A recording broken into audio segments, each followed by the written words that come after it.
Hey guys, and welcome back to another Axel 72 video, and in today's video I'm back doing another interview and I'm here with Callum Beardow. Callum, how are you? Yeah, all good mate, thanks you. Great, yes, I'm good, and thank you very much for coming on the channel, mate. No problem. Great, okay, well, am I right in saying you're 27, you're a light heavyweight and you're 5-0? Yeah, that's correct. That's correct. Great, okay, well if you're on your around here and you haven't yet subscribed, please do so. Like the video if you do need like video, and let's get straight into it. So, the question which I always like to start off with is, why did you start boxing? Pretty much because I was just an overweight kid. I weren't really like that good at boxing, to be honest. I'd not really got a crazy passion for it. I was like 13 years old. Played most sports, but I was just a big kid. I was able to do the sports, but just I never had one that really clicked and with what just grasped me. Did boxing first session. I was like, it's the hardest thing I've ever done. So like anything hard that's challenged me, I like wanted to do. So just stuck at it really. Lost a lot of weight.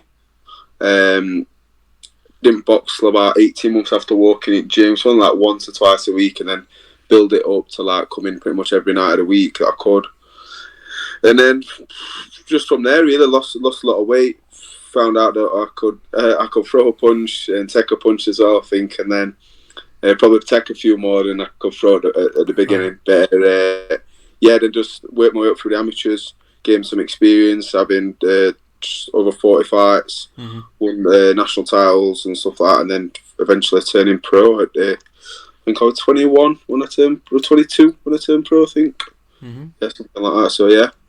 That's great. Okay, well, so you're 21, 22 when you turn pro. It's a nice age to turn pro at. And so why did you end up turning pro when you did? I mean, I just come off the back of winning. Coming second in the elite championships, which formerly known as the senior ABAs. I was the current thing that did England Boxing used to do an English title series, so like basically for the belts. I was a current holder of that. I defended it once or twice already. So I was ranked second best in the country in boxing news. And other than winning the elite championships and boxing for England, there were no other option really. I mean, I'd won. I got to two national finals. I'd won a junior ABAs. Got a bronze medal in elite championships. Got a silver in elite championships. I got the English title, but then I still never had a shot at boxing for England. I never once boxed for England. Yeah. So I was like, what really am I waiting around for? I mean, the only better thing I could have won the elite championships, and then would that have guaranteed me boxing for England or getting on GB? Maybe not. I'm not too sure. So I just thought that now's the right time to turn over. Really, I didn't have anything else to prove or to really to aim for, because I'd done what I'd done. I weren't getting a shot at England, so that door was closed, so it opened up for me turning professional. That's great. Okay, well, so far in the professional game, you've been very successful with the 5 victories. And so, which fights out of the 5 would you say you have performed your best in? Probably my not my last fight, one before against Harry Matthews. Just in my fourth fight in a 4-round. I'd probably say that one. Just on boxing, just on performance of myself. I'm very self-critical anyway. So yeah. I mean, I can win every round comfortably. I've not lost a round since turning pro. But I can be very self-critical, and I can almost come out after my last fight and a couple of fights when I've won, I've boxed really well, and I'm just annoyed at myself just because I know maybe I can do that a little bit better, and I know how much better I can be. But yeah, so I'd probably say against Harry Matthews, won every round. But I mean, I just boxed well. I relaxed and I just showed my skill. And on that night, when I boxed like that, that's when I know not many people are going to be able to beat me. Great. Well, you said you're quite self-critical, and so would you say, obviously you are still at the start of your career, would you say the best of your ability is still to come? Yeah, definitely. I mean, every boxer's going to say that anyway. But I mean, I've only had 5 fights. I've only boxed 1 6-rounder. Supposed to box a few months back on a Dalton Smith undercard. That had the second 6th round against a bit. I meant to have a step up an opponent. But unfortunately that got changed and the opponent pulled out. And we had someone else who probably would have been a pretty tough lad and gives it a go sometimes. But yeah, I mean, definitely as the rounds step up and the better of my opponents, the level of my opponents goes up, I'll show my class more. It's like anybody says, you can, when somebody's not trying to win the fight, it can almost make you look worse sometimes. But yeah, definitely the best yet to come. Great, and you spoke a little bit about the fight you were going to have on August 6th, but you unfortunately that didn't end up happening. How much of a shame was it to not end up fighting on that card? Gutted. I think I'm still gutted about it now when I think about it. But I mean, any fight, regardless of where it's at, it's never good to not be able to box because of injury. And I've been riddled with him, unfortunately. But yeah, I'm gutted. But I've got an operation booked on this coming Tuesday, 27th of September. So that'll get to the bottom of that injury and then get that sorted and look to box early new year. Yeah, it's gutting, especially been at the start of my career where I just want to get the ball rolling. I just want to, and I've had started turning professional. Then I've had COVID, which is like not well. Everyone's had COVID, but so that's knocked it, like that's put a pause to my career. Then I've just got to have another operation now that's going to put another. But when I've just got the ball rolling, probably off my best performance, like I said in my fourth fight, my first 6 round, I won every round, and then now I just want to get it going. But unfortunately, I've got to get this injury sorted first, and then we'll be back to rolling that ball again. Yes, definitely. And I wish you. I hope it all goes well in your operation. Thank you. And so you were going to be on a Matchroom card, and so what's it like working with Matchroom, and do you think you'll be back on a Matchroom card? Yeah, I mean, yeah, hopefully. I think these chances. I mean, women not. Most boxers will know that when you don't get signed by the big names, to get box on their cards, it's a big opportunity, and you always want to impress, and you never know. You have that one good performance on one of their cards on a Eddie show, an Eddie and Matchroom show. Yeah, you're just that one good performance away from them going, well, actually, this kid's shit up. Let's get him on another show, perform again, and so on. So yeah, it's a big thing. Matchroom Sound, I owe a lot to my manager Steffi Bull for sorting out getting me on that show. Fortunately, I weren't able to box on it, but yeah, I'm sure there'll be with some the talent that's coming through in Sheffield. There'll be some more opportunities to box on them shows and sure I go down. Definitely. And so you're kind of just at a good point in your career, and so when you do come back to fighting in the possible early part of next year, I'm sure be wanting to sell tickets, especially for the upcoming fighters. Selling tickets is one of the most important parts, and so why should people come and watch you? What makes you interesting? I think mainly, like I told you at the start, I think a lot of people who come and watch me, they know. A lot of people who buy tickets come watch me. They know me from outside the ring, and they're not like they know that they know that I'm a top lad outside, whether I were boxing or not. And probably the fact of like everyone knowing me from being young. I probably shouldn't have been a professional boxer. It'd have been the last thing on the list that someone would have put Beardow's career next to my name and the career of being a professional boxer next to. But yeah, I mean, taking away from that part, the people that already know me and come to and watch me, and like my fans are personally the best there is on the small shows. Anybody who's been to one of my fights will see the atmosphere for when I'm boxing is brilliant. Is second to none. But anybody else is I'm going into a fight on physical attributes. You'd say I'm an underdog really, because boxing at light heavyweight and being only 5'9". You look at it straight away and people go, "Oh, this guy shouldn't be light heavyweight. This guy should be like a welterweight." Yeah. But it don't work so.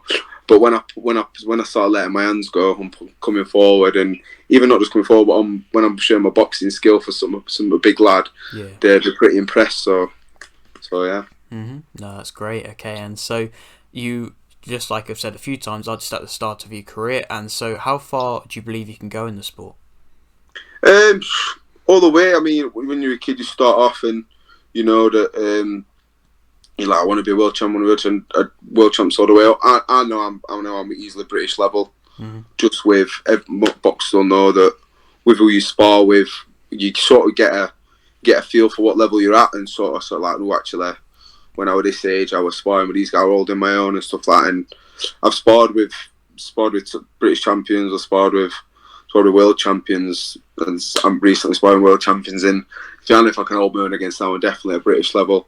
And then when you get to British, you're only probably 2-3 fights away from a world title. And when a British, depending on sometimes the British can be harder to win than a European. Do you know what I mean? Depending on who's at that level.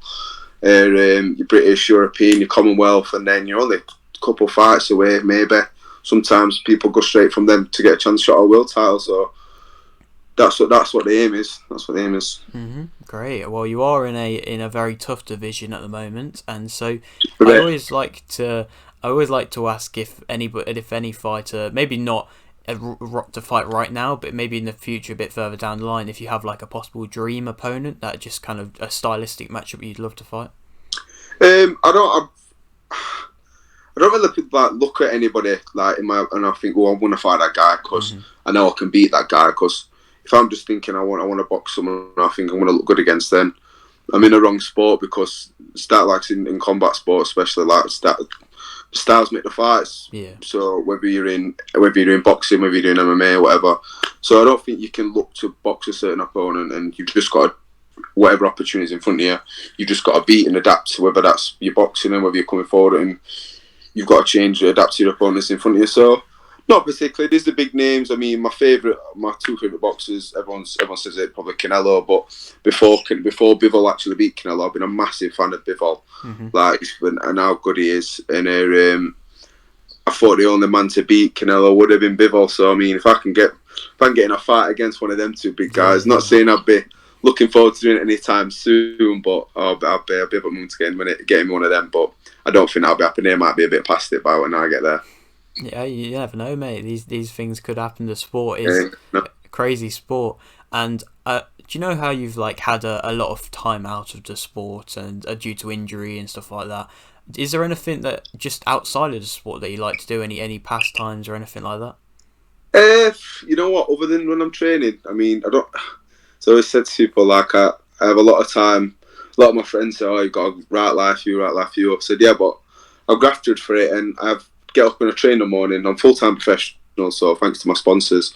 But get up in the morning, I train, come home, I'm chilling out, resting for my next session because that's what I've got to be doing. Even if it sounds like, it's all right, I'm at home in day, but I've got to be doing nothing ready for the next session. So other than that, I'm a big game. I play a lot of Xbox. If it's my pastime. Go and see my friends, but not other than that. It's just a standard. Really, I play Xbox and that's it. Chilling out, spending time with my missus and spending time with a bit of the family and my dog and stuff like that. Other than that, that's about it, really. That's great. Okay, well, going back to what you said in a past couple of answers, you said that you were sure there would be some big nights coming back to Sheffield, and you were going to be on the Dalton Smith undercard. And I don't know if you saw that what happened with Dalton Smith. He managed to get the win. I was wondering what's your thoughts on him as a fighter, and how do you think he'll do in his career? Yeah, Dalton can go all the way. He's one of the biggest. Probably the biggest this prospect coming from Sheffield, definitely. I mean, I've watched Dalton since. I remember before I even had my first bout, I was watching Dalton win schoolboy national titles. Wow. In I can't remember, semi-finals, or I think he won national title in Liverpool, in Everton. I sat in a sports hall for about 6-7 hours. 40, 45, 50 fights that day. Oh, wow. There are 2 rings, 25 fights in each. Our lad won about 22nd, and I remember Dalton. He were beating kids up back then, and that before I'd even had a fight. So I've always known his name going through. And also what I like about Dalton, he's a really nice kid. I'll go down to sparring at Steel City with some of the bigger lads. I've been down there loads of time, and he's a really, really, really, really nice kid, humble kid, and he's got the talent to go with it as well. So he's a likeable guy, and he's a likeable boxer when you watch him. So I rate he can go all the way. He definitely can. Okay, and so I'll leave it with this final question, which I always like to ask. You've got a little bit of a platform here. Would you like to shout anything out? Yeah, I mean, just to my team, really. Just Sheffield City Boxing Club, where I train at full time, and also down at Boxing Science, and the lads down there, Danny, Tommy, my boxing coach Brendan, and Lee Rickards. They're massive help to a massive help to my career, and always have been, especially when I've been injuries. They're doing a little bit extras for me, and as well all my sponsors. I'm terrible, so I always forget all the names of the sponsors, but yeah, all my sponsors. I mean, for now, especially in the time like this when they're backing me, and I'm not injured. I'm probably not going to be boxing till we're aiming for March time, early March. So probably first shows in early year. I mean, these guys without them, I'd be fucked. Do you know what I mean? Yeah. I want to send a chance to these guys, help me get through it, pay for my training, help me get through my recovery and stuff like that. So without them, I wouldn't be able to be a full-time professional. So really, but that's the main thing. In times like this when I can't box, the sponsors are the main ones. Definitely. Alright, okay. Well, thank you very much for doing this interview, mate. No problem, pal. And maybe in a few years when you're fighting for them British belts, we can do a return interview. Yeah, definitely. Alright, great. Keep it up there. Thank you. Cheers for that. Nice one, mate. Nice one. Alright, okay. Well, if you are new around here and you haven't yet subscribed, please do so. Like the video if you do need like the video, and thanks for watching.